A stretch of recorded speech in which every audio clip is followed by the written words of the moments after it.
eu já começo a semana dando uma super dica para você. Você já conhece os aliados Nestlé? A Nestlé tem uma gama diversa de produtos que se encaixam perfeitamente no seu estilo de vida saudável. A Nestlé tem a linha de aveias 100% integrais, orgânicas e com fibras para regular seu intestino. É maravilhoso, gente. Tem também a linha de Nutrem, que entrega mais proteínas, vitaminas e cereais para você. Produtos zero lactose para restrições de saúde e também por opção, se você quiser. Eu, por exemplo, tenho essa opção na minha vida, tenho os desnatados, zero açúcar. Conheço o portfólio completo da Nestlé e escolha o seu aliado na alimentação saudável. Olha só, são esses produtos aqui, tem o leite Molico que é desnatado, tem o Ninho que é maravilhoso, que fornece muitos nutrientes para você, tem o Nutrem que eu citei, tem essas barrinhas de cereais, enfim, é muita coisa boa porque a gente precisa viver com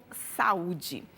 E falando nisso, gente, Semana da Criança, né? E a gente fica com aquela preocupação retomada sobre obesidade infantil. É um tema recorrente, a gente vai entender as causas, como combater esse problema e também colocar o corpo em movimento para a criançada perder caloria. Quem vai explicar tudo isso pra gente é a Sabrina Trevisan, que é nutricionista. Sabrina, cadê você? Venha pra cá. Bom dia. Bom dia. Tudo bem? Tudo. Sabrina, senta desse lado aqui. A gente escolheu esse tema justamente por ser Semana da Criança, né? Ainda é uma grande preocupação a obesidade infantil. Isso é crescente, vamos dizer assim? É crescente, principalmente da pandemia pra cá, né? A gente percebe que aumentou a obesidade, não só adulta quanto infantil. Afinal, ficou todo mundo em casa, né? A gente viu que o nível de fast food subiu demais. Essas empresas cresceram muito justamente por conta das escolhas alimentares nesse período. E criançada sem fazer atividade física também. Sem exercício físico, sem escola, sem educação física, todo mundo trancadinho ali em casa, com medo. Então, claro que tudo isso gerou vários problemas, né?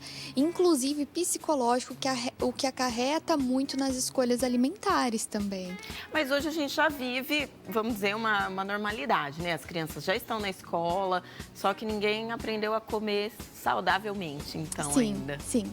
E eu percebi que cresceu isso na pandemia, sim, mas já era algo que já existia antes e que vem continuando, né? A busca por escolhas saudáveis e por alimentos saudáveis inicia-se dentro de casa. Então, o que os pais, primeiro de tudo, têm que olhar é o que eles estão ofertando para essas crianças, o que tem dentro de casa. As crianças, assim como nós adultos, se tem, a gente quer comer. A diferença é que nós adultos temos o nosso lóbulo pré-frontal, né, a região da consciência no cérebro já formada, enquanto as crianças não têm. Então, se pra gente que tem consciência é difícil ver e falar não, imagina para uma criança. E a gente está falando de crianças de menos de 10 anos, mais de 10 anos. Qual que é a faixa etária, assim, que tem preocupado mais? Crianças no modo geral. Eu atendo na clínica a partir dos 7 anos de idade. E isso eu já vejo muito, né? Já vem crescendo cada vez mais as buscas, os pais. E o que eu percebo é geralmente isso, é o que tem ali de oferta para criança. Muitas vezes o pai reclama, fala assim, ele não come nenhum legume. E eu pergunto, pai, você come algum legume? O pai, não. E não oferece também. E não oferece, exato. Então isso vem sendo uma preocupação muito grande, sim.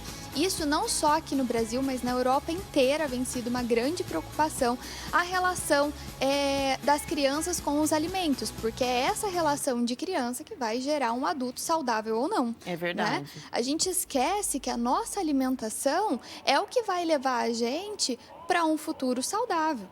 Ou não, né? O que a gente tem que fazer? Primeiro, eliminar o que não é saudável, oferecer o que é. A gente tem que estabelecer um cardápio para a criança a partir dos 7 anos, por exemplo?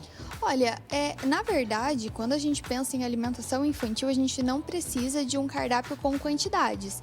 Algumas vezes eu até utilizo, sim, como estratégia, porque às vezes eu percebo que os pais estão ali completamente perdidos e isso acaba ajudando muito.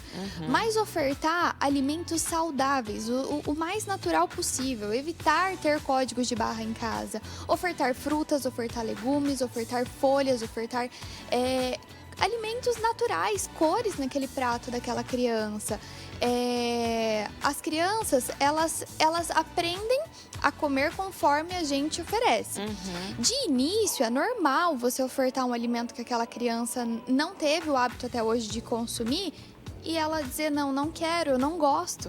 Então, você pode criar coisas lúdicas, como, por exemplo, isso eu uso muito em casa, né? Eu usei muito com os mais velhos e agora com o pequenininho. Olha, se você comer essa folhinha verde, alface, você vai ganhar a força do Hulk. Aí ele começa a comer e já começa a olhar. Tá vendo, mãe? Eu tô forte igual o Hulk. Contar historinhas, Sim, assim, né? Deixar a alimentação mais leve, mais lúdica. Tem pratos que eles podem criar pratos coloridos, pratos de bichinho. E isso interte muito a criança para consumir. Quando a gente pensa numa criança que já tá um pouco mais velha ali, entre 10 e 12 anos, isso a gente já não consegue mais... É verdade. A gente colocar. não engana mais, né?